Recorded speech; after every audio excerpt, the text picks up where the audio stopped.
Dictation 100 शब्द प्रति minute 5 second बाद शुरू।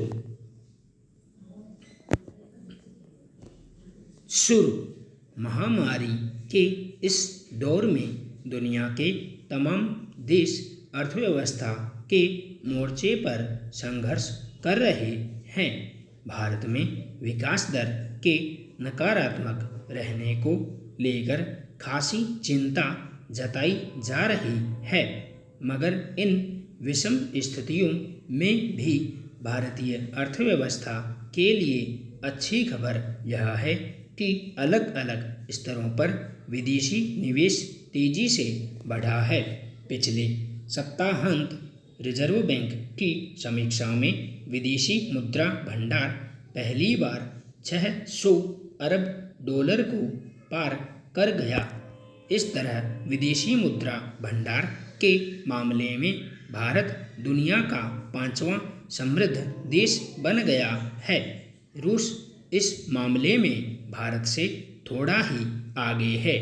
फिर जिस तरह विदेशी निवेशकों का रुख भारत की ओर बना हुआ है, उससे यह कयास अनायास नहीं कहा जा सकता कि भारत रूस को भी पीछे छोड़ देगा। विदेशी पोर्टफोलियो निवेशकों यानी एफपीआई ने केवल जून में अब तक करीब 13,500 करोड़ रुपए शुद्ध रूप से भारतीय बाजार में डाले हैं।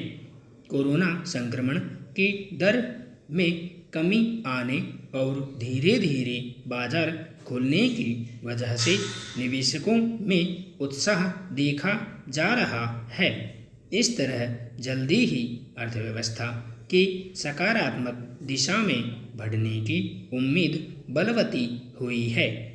भारत के विदेशी मुद्रा भंडार का 600 अरब डॉलर से ऊपर पहुंच जाना बड़ी उपलब्धि है।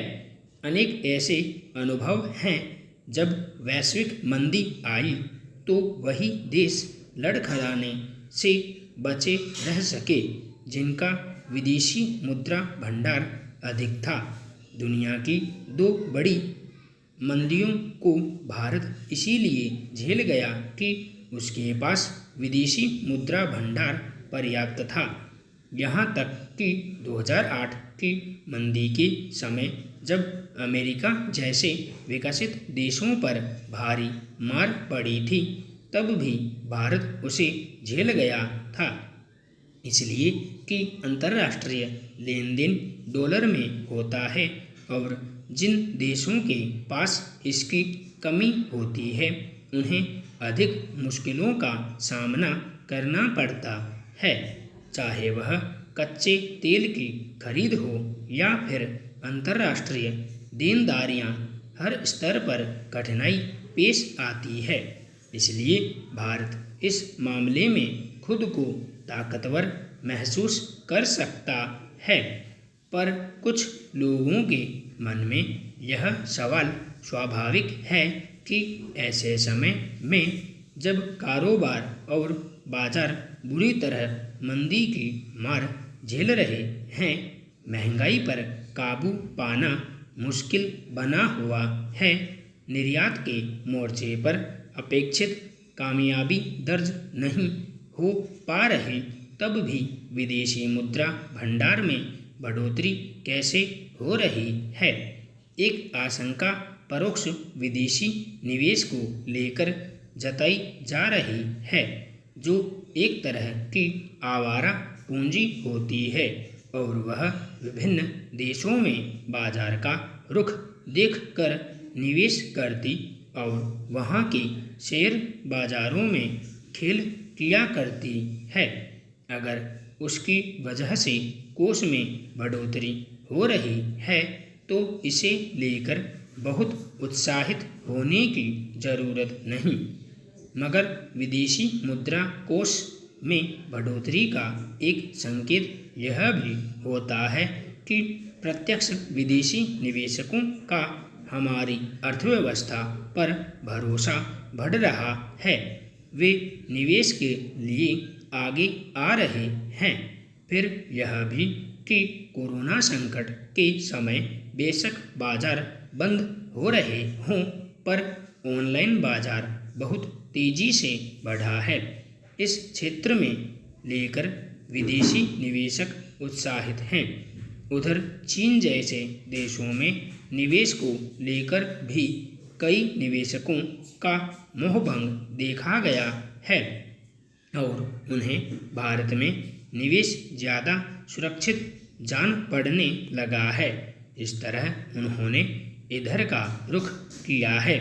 इससे यह तो संकेत मिलता ही है कि जैसे ही स्थितियां कुछ सुधरेंगी, भारतीय अर्थव्यवस्था में गति लौटनी शुरू कर देगी। लोक जनशक्ति पार्टी यानी लोजपा में टूट की ताज़ा घटना ने फिर एक बार यह साबित किया है कि राजनीति की दुनिया में बहुत कुछ महत्वाकांक्षाओं से संचालित होता है, लेकिन अक्सर उस पर सिद्धांत और सरोकार का पर्दा टांग दिया जाता है।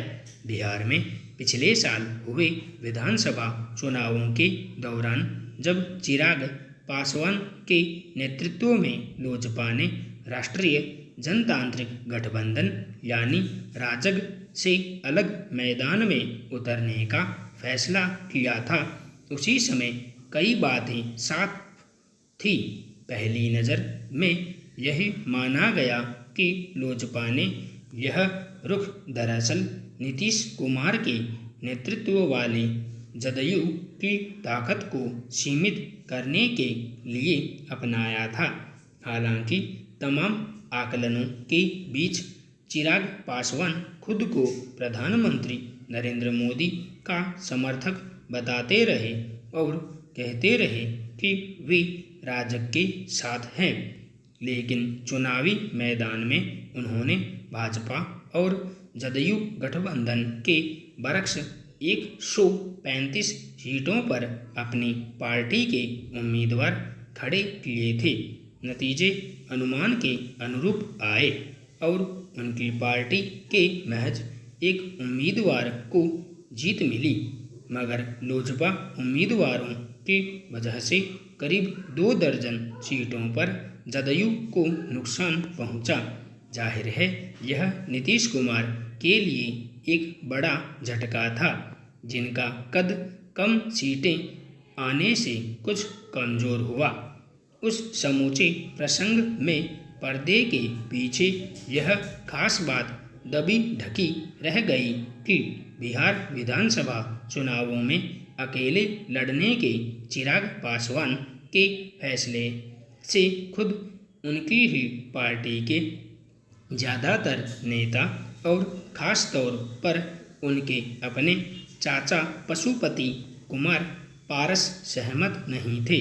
असंतोष की आग तभी लग गई थी जो अब जाकर अचानक भड़क गई दिख रही है। चिराग पासवान सहित पार्टी के 6 में से 5 सांसदों ने पशुपति कुमार पारस के नेतृत्व में पार्टी को बचाने का नारा लगाकर अलग होने की घोषणा कर दी। खबरों के मुताबिक लोजपा की इस टूट में जदयू की भी भूमिका रही है और समय का चुनाव केंद्र सरकार में मंत्रिमंडल में भावी विस्तार को ध्यान में रखते हुए किया गया है।